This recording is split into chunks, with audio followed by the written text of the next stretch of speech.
Permettez-moi de commencer cette courte intervention avec une petite histoire.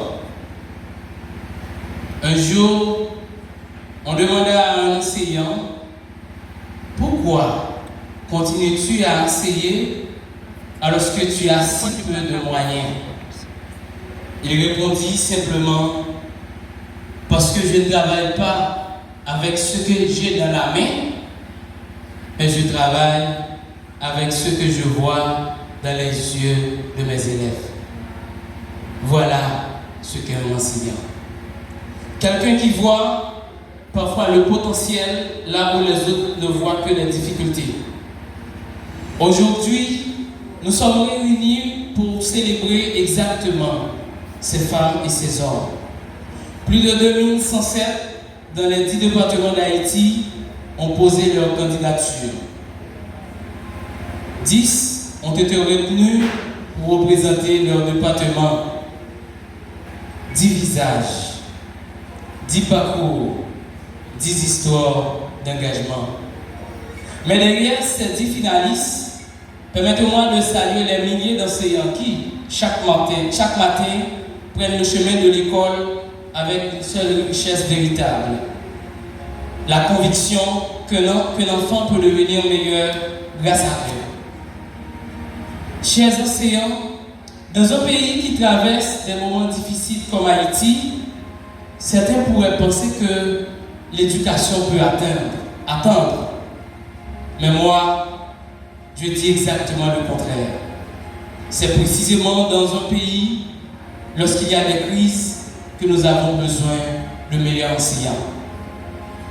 Parce qu'une crise peut détruire un bâtiment, mais un bon enseignant peut reconstruire une génération. Une crise peut voler l'espoir, mais un enseignant peut les rendre. Voilà pourquoi, dès mon arrivée à la tête de la direction départementale d'éducation du Nord-Est, j'avais demandé à un artiste d'écrire cette pensée pour moi à l'entrée du bureau.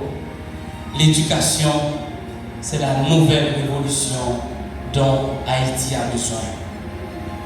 Aujourd'hui, nous ne remettons pas simplement des trophées.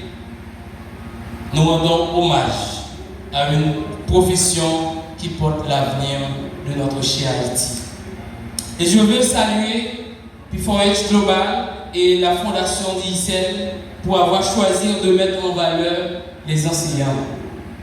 Dans le contexte actuel de notre pays, de telles célébrations sont essentielles pour encourager et valoriser le métier d'enseignant. Aux 10 finalistes, je dis, vous n'êtes pas seulement les 10 enseignants de cette cérémonie, vous êtes les 10 symboles d'une armée silencieuse qui travaille chaque jour pour reconstruire Haïti.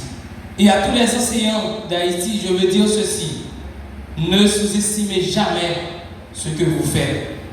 Vous entrez dans une salle avec peut-être 20 élèves, 30, 50, mais vous ne savez jamais si parmi eux se trouve le futur médecin qui sauvera des vies, le futur ingénieur qui reconstruira nos villes, le futur entrepreneur qui créera des emplois et le futur dirigeant qui prendra de grandes décisions pour le pays, ou simplement le citoyen honnête dont Haïti a besoin. Alors, chers enseignants, continuez à s'aimer, même lorsque vous ne voyez pas immédiatement les fruits, car le véritable enseignant ne plante pas des graines pour récolter des applaudissements, il plante des graines pour que les générations futures puissent s'abriter sur les arbres. Et je terminerai cette intervention avec la conviction, si nous voulons changer Haïti, commençons par honorer ceux qui changent les enfants. Si nous voulons reconstruire Haïti, commençons par reconstruire les écoles.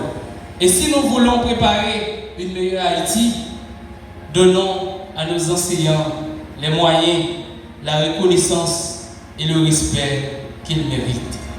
Aujourd'hui, nous célébrons les enseignants. Demain, c'est Haïti tout entière qui récoltera ce qu'ils auront semé. Vive les enseignants, vive Pona 2026, vive PH4 Global et la Fondation d'ICEL, vive Haïti. Je vous remercie. Wow. Applaudis. Laissez mon premier.